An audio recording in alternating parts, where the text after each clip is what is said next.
Willie Thompson's hands were as steady as a surgeon's while he guided the straight razor across Bumpy Johnson's throat. 40 years cutting hair in Harlem, 40 years guarding secrets. But today, Willie carried one secret that could cost Bumpy Johnson his life. 3 men had just come through the door. 3 men Willie had never laid eyes on before. 3 men wearing long coats in spring weather. Willie knew, the way every man in Harlem knew, exactly what those coats concealed. The first gunman locked the front door. The second pulled down the blinds. The third positioned himself directly behind Bumpy's chair, his hand tucked inside his coat, fingers wrapped around something cold and final. Bumpy sat with his eyes closed, a hot towel draped over his face, completely exposed. The man behind him drew his pistol, pressed it against the back of Bumpy's head, and cocked the hammer.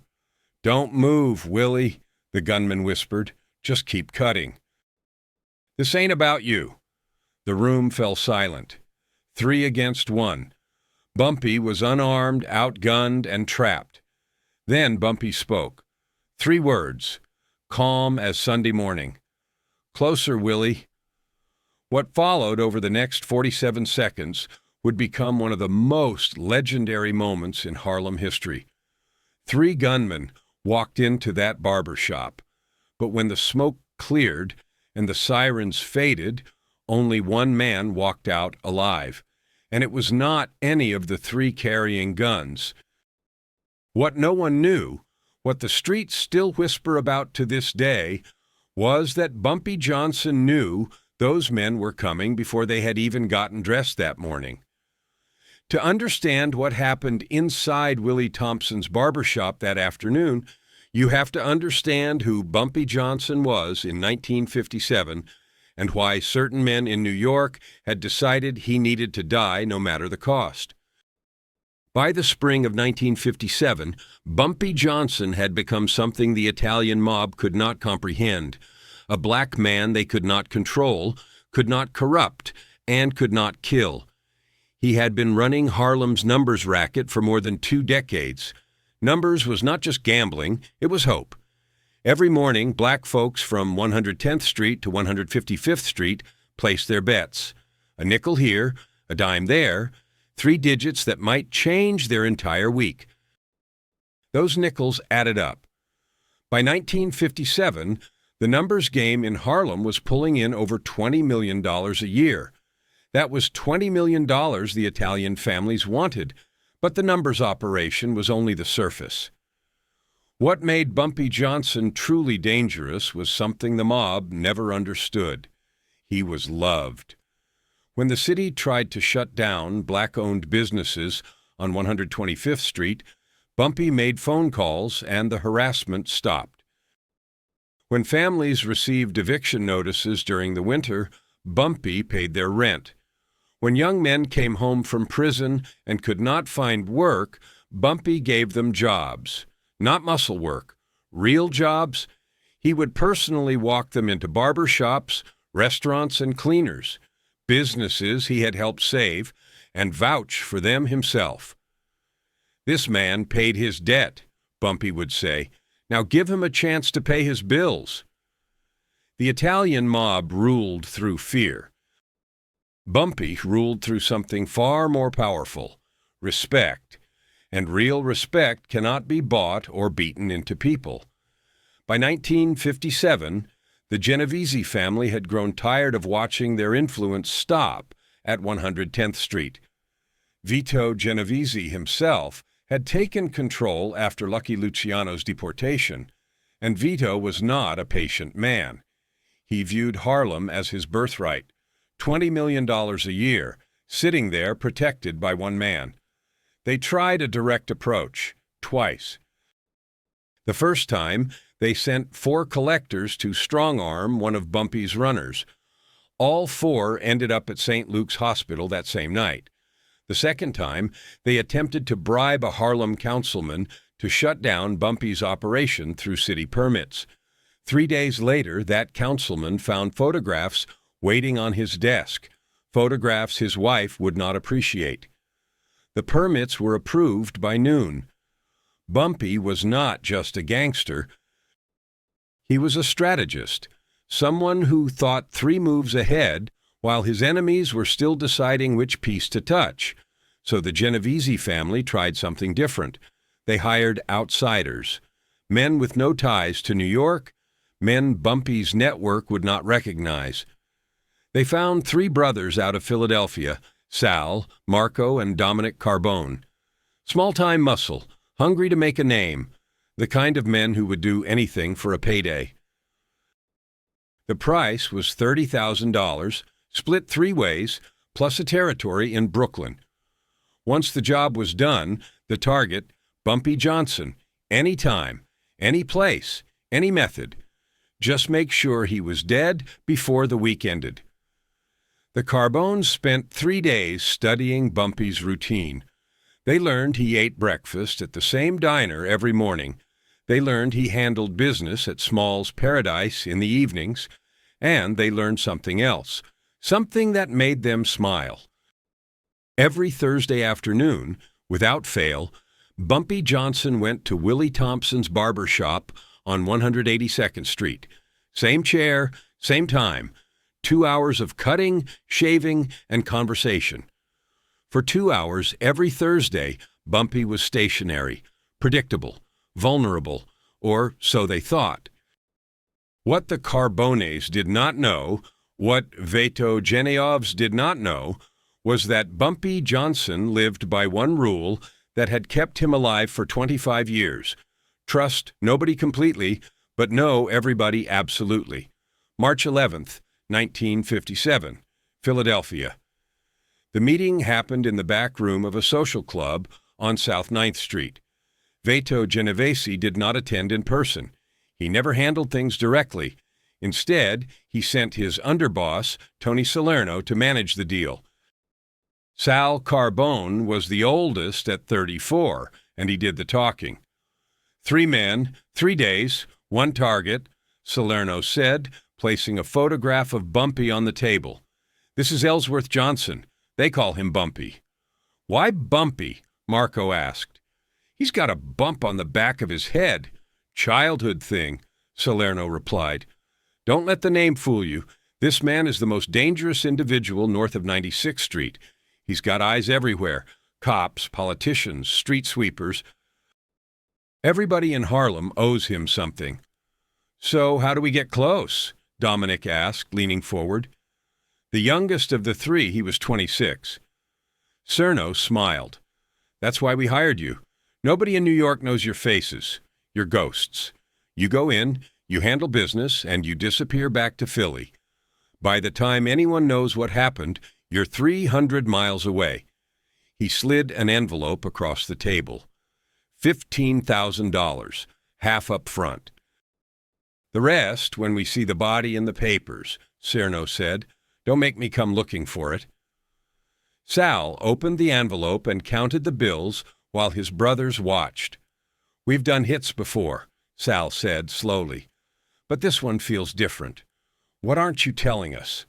Salerno's jaw tightened. What I'm telling you is that better men have tried. Men who knew the streets, knew the players. All of them failed. Some disappeared. Others, well, let's just say they left New York with fewer fingers than they arrived with. And you think we can do what they couldn't? Marco asked. I think Bumpy Johnson has never seen your faces, Salerno replied. I think he doesn't know you exist. And I think that's the only advantage anyone has ever had against him. Don't waste it. The brothers drove to New York the next morning. They rented a room in a flophouse on the Lower East Side, far from Harlem. For 3 days they watched. They photographed. They planned. By Wednesday night they had settled on their approach. The Barbershop, Sal said, spreading a hand-drawn map across the motel bed. Thursday afternoon he's in that chair for 2 hours, 1 door in front, 1 in back. We lock the front, cover the back, 3 guns on 1 man sitting down. He's got nowhere to go. What about witnesses? Dominic asked. The barber? Sal shrugged. The barber's nobody. He sees nothing. If he's smart, he keeps cutting hair like nothing's happening. If he's not, he made a gun with his fingers. Then there's one less witness. Marco pulled back the slide on his .45, checking the chamber. I've never killed a famous man before. By Thursday night, he won't be famous anymore, Sal said. He'll just be dead. What none of them knew, what they could not have known, was that by Wednesday night, Bumpy Johnson had already received 3 separate warnings about their presence. The cab driver who picked them up from Penn Station, the hotel clerk who rented them their room, the newspaper vendor on the corner of 132nd Street who noticed them watching the Barbershop. Bumpy knew. He had known since Monday. Bumpy Johnson did not survive 25 years in Harlem by fighting every threat that crossed his path.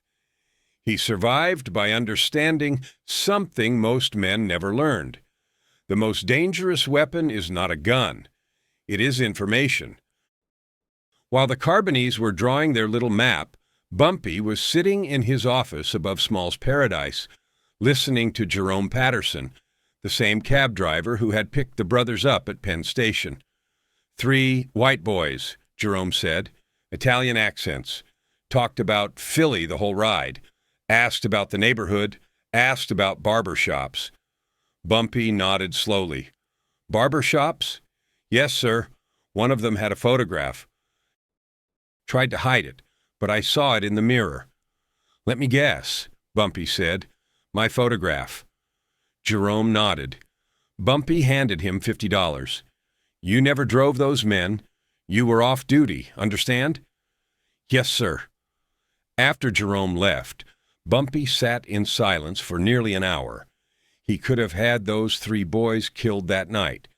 1 phone call, 3 bodies in the East River by morning. The Genovese family would never even know what happened to their hired guns. But Bumpy understood something deeper. If he killed these 3 quietly, Genovese would simply send 3 more, then 3 more after that. The only way to end it was to send a message so loud, so final, that no one would ever try again. The next morning, Bumpy visited Willie Thompson's barbershop, not for a cut, just to talk. Willie had been cutting hair in Harlem since 1917. He had seen everything. He had survived everything. And more importantly, he had served in the First World War, 364th Infantry Regiment, the Buffalo Soldiers.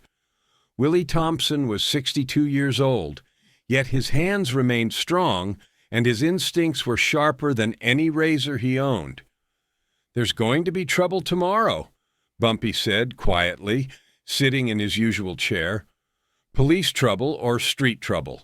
Willie asked without stopping his sweeping. Street. Italian money. Philadelphia soldiers. Willie paused only a moment.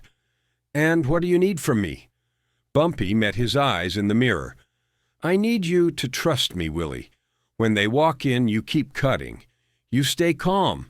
When I say closer, you hit the floor. Understand? Willie stopped, studying Bumpy's reflection. Mr. Johnson, I've cut your hair for 15 years. You've never given me a reason not to trust you. Tomorrow won't be the first time. That night, Bumpy made his preparations. He placed 2 of his men across the street, not to interfere but to watch, to witness. Another man waited in the apartment above the barbershop. Beneath the barber's chair, secured with 2 strips of electrical tape, Bumpy fixed a small .32 caliber revolver. The trap was ready. Bumpy Johnson was not walking into an ambush. He was building one. Thursday morning unfolded like any other. Bumpy ate breakfast at his regular diner. He made his usual rounds. At exactly 2:30 in the afternoon, just as he had every Thursday for 15 years, he arrived at Willie's barbershop. Willie draped the cape over his shoulders, worked warm shaving cream into his face, and began the slow, careful glide of the straight razor along Bumpy's jaw. At 2:42, the front door opened. 3 men entered, long coats, cold eyes. The first locked the door behind them. March 14th, 1957, 2:47 p.m. The barber shop went still. 2 other customers, a school teacher and a postal worker, froze in their chairs. Sal Carbone stayed by the door. Marco moved to cover the back exit. Dominic, the youngest and most eager, stepped directly behind Bumpy's chair. Willie's razor hesitated against Bumpy's cheek. Their eyes met in the mirror. Bumpy gave a nearly invisible nod. "Keep cutting."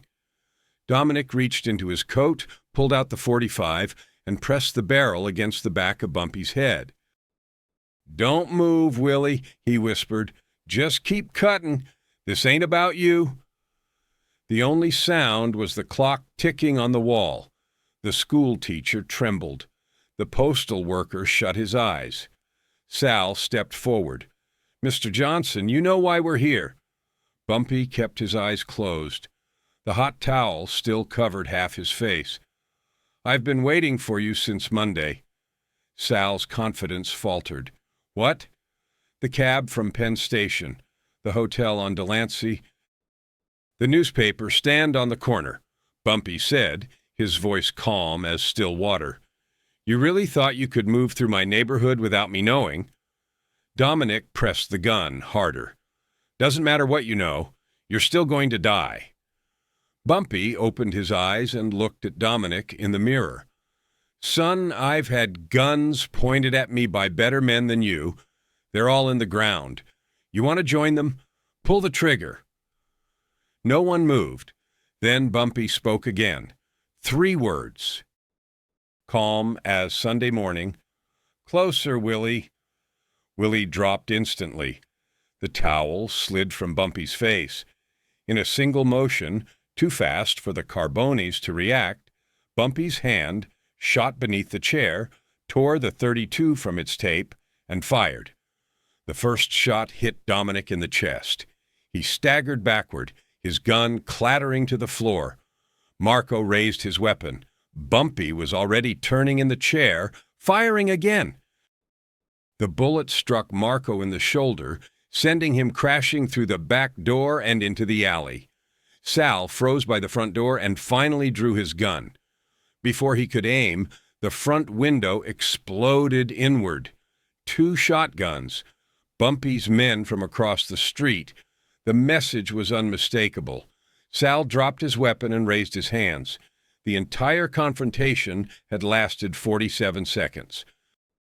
Bumpy stood slowly, removed the barber's cape, and walked toward Sal, who was shaking so violently he could barely remain upright.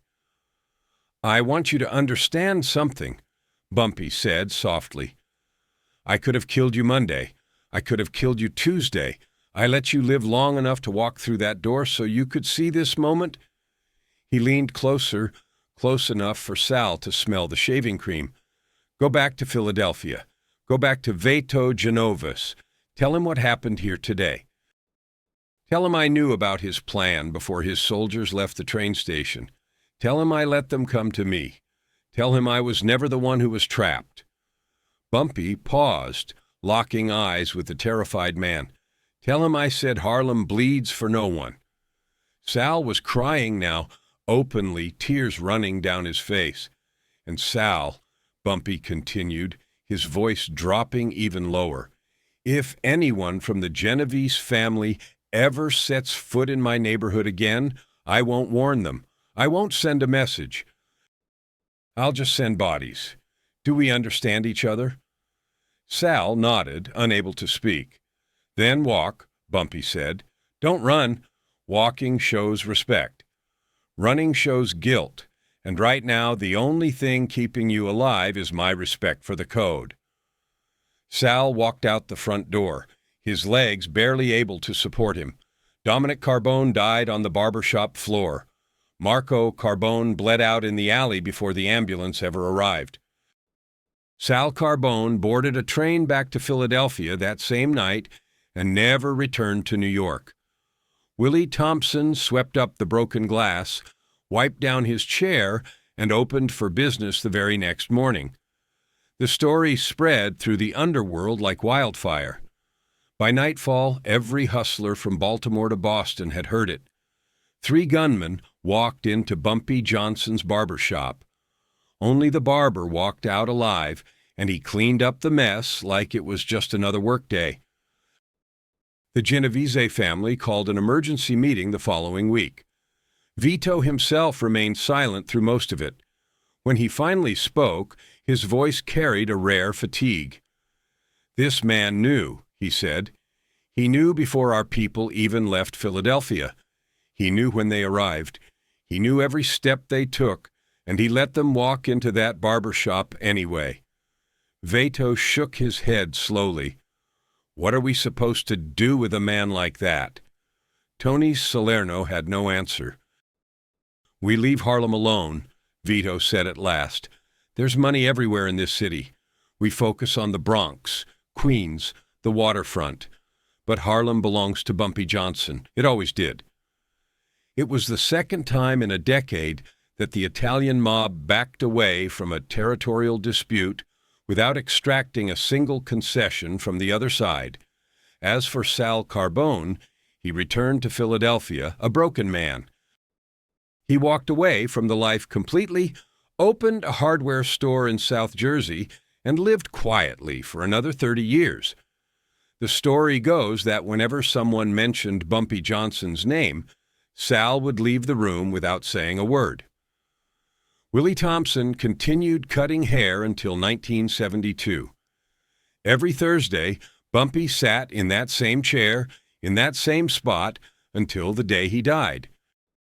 Above Willie's mirror, in small letters most customers never noticed, were 5 words Bumpy told him to place there after that day: "Harlem bleeds for no one." The story of the barbershop is not just about violence. It is about vision. Bumpy Johnson understood something most men never grasp in their entire lives. True power is not about what you can do to your enemies. It is about what your enemies believe you can do. It is about being 3 moves ahead. It is about turning their ambush into your statement. 3 gunmen walked into that barbershop believing they held the advantage. They had the numbers. They had the guns. They had the element of surprise. But Bumpy had something they never saw coming. He let them come. In Harlem, respect is not given. It is earned.